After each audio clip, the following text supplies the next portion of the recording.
Hello and welcome to another exciting edition of Out There TV. Definitely not your evening news. Hello everybody, and thanks for joining us tonight. An incredible show coming up. First time guest is Dr. Hildegarde Staninger. Is that correct? Yes, and she's talking about Morgellons. She's one of the foremost researchers on the syndrome.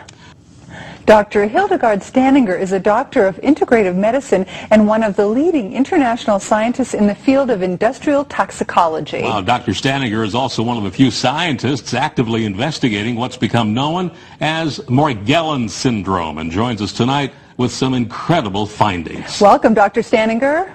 Thank you very much for having me on the show. Thanks for joining us. Wow, what research you've done. Now, this is a first time for most of our viewers, so tell us, what exactly is this Morgellons problem? The Morgellons problem is a syndrome, a disease that has specific things in common with all parties that are developing these symptoms. They have fibers that grow out of their body, and these fibers burn at 1,400 degrees or more, and they also have where it's either black, blue, or red, or even white fibers. They experience hair loss that is replaced by pseudo hair. They have fatigue and a number of what they call lesions, which has like a crust over it, or a pseudo skin, or some people call it a callus, where these fibers and other materials accumulate under the skin. Doctor, we're just showing some photographs as you're speaking, and this thing is hideous. It looks really alien on the human body.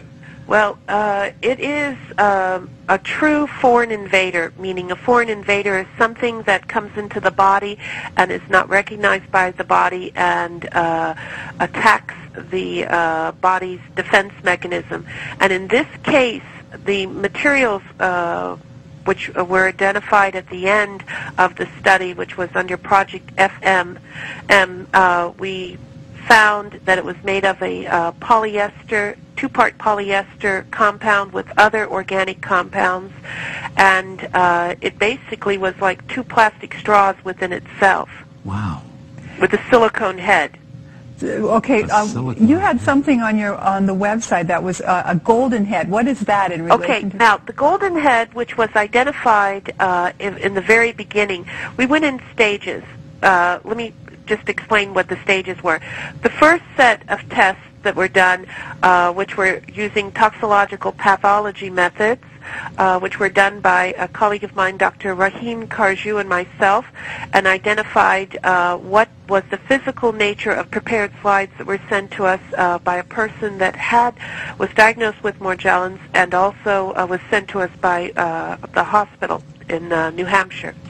And that showed silicone present and also silica, crystals, okay? Mm-hmm. That was in phase 1. Phase 2 showed high-density polyethylene fiber and other compounds being present. And then phase 3, which was the combination of approximately 24 samples that were sent from around the world, and also the comparison to a chemtrail sample that was sent to us from Texas. Wow. And two of my patients and Dr. Spencer's patients that had Morgellons, and that showed that it matched to the chemtrail sample that was in Texas versus these other two people. One lived in Signal Hill and the other one lived in Long Beach. So we're showing something that we learned from the website. These are fibers that came from a chemtrail sample. Now, how did that come to you? What did it look like when you saw it just with the naked eye? Well, what it looked like was just like cotton candy, Mm-hmm. like just white cotton candy in a bag, and then also a twig was attached. Because the person who took the sample saw it falling from the sky and was able to gather it and date it when they gathered it and put it into proper Ziploc bags. And then you had a patient, Lily, and we're showing something that showed on the website was a fiber from, I believe, her skin. And so the composition that we saw in that previous slide from the chemtrail is the same composition as this then? Yes, except it goes in stages. You'll see chemical analysis, which was done by scanning electron microscope, techniques which were done by Lambda Labs and MIT at Woodhull, through our other lab, Applied Consumer Services. The thing is, which is important, is that as this material ages, other compounds are shown, because these compounds that were shown as metals are transitional metals that make a battery.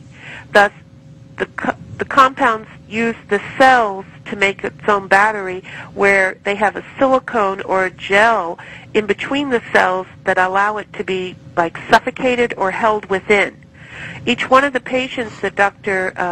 Spencer and I have seen, that if they take a hair, which we thought was real hair versus pseudo hair, where it doesn't have a core in it, because human hair has a core in it, they can put their finger next to it without even touching it, just like, say, maybe 2 or 3 millimeters away from the hair, and the hair will start spinning, meaning there's some kind of charge within their own body. Wow. And we have measured, we had a company that brought over a new machine, the ESC from Korea, and we did urine samples, and conductivity is very high in a human being if it's near 1. When they use a product called Excelospheres that's manufactured by Dearborn Technologies, they can get as high as a 3 conductivity, which is extremely high. Okay? Doctor, this is like, we need to take a commercial break. This is like something out of a 50s science fiction movie. Absolutely. Our guest is Dr. Hildegarde Staninger, talking about Morgellons and chemtrails. We'll be right back.